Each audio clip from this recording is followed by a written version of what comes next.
Hello, welcome to another Burgundy with Tweedy video. It is a gloriously damp, grim, wet, grey sort of a day on the heath, Sunday afternoon, so a lot fewer people than normal. Still, some people are doggedly coming out, mostly people with dogs. Put a tarp to keep myself dry.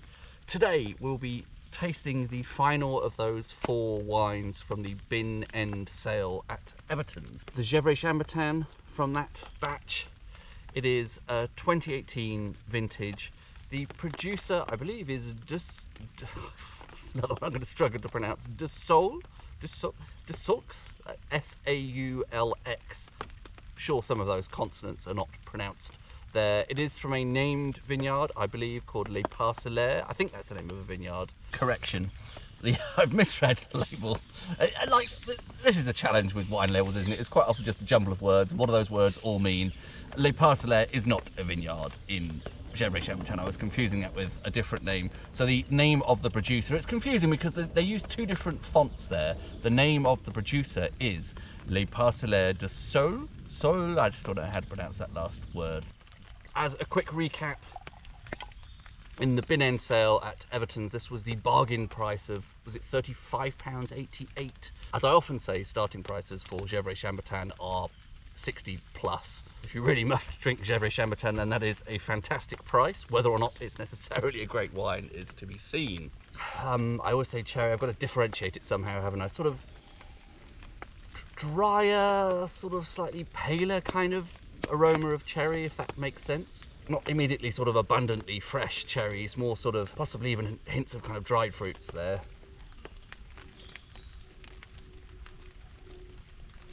Nice on the palate, quite nicely concentrated, slightly towards the lighter side of the spectrum. I wouldn't say very light, but light-ish. Sounds contradictory, but I get a sense of something floral on the palate, which is obviously not where olfaction does its job in that regard.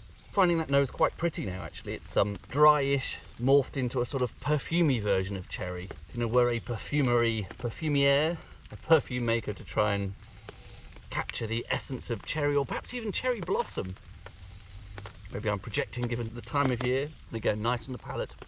Bit of dry tannic finish towards the end. It's really not bad. Perhaps not as dense and concentrated and intense as some other Gevrey Chambertins. As I say, it's towards the lighter end of the spectrum. Very pleasant, very drinkable.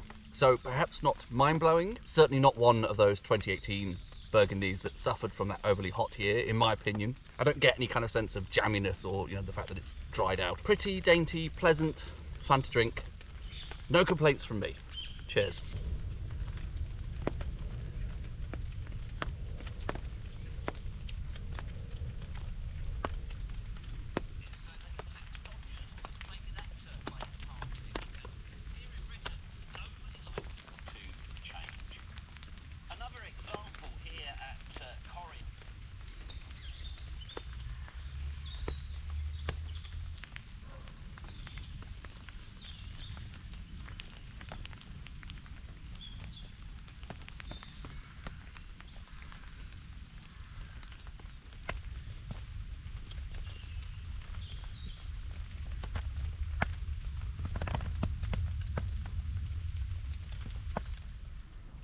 Doubt this is being represented accurately on the GoPro, but this is so nice now here on the heath, here in the gloom post sunset with this grim weather, the dank woods.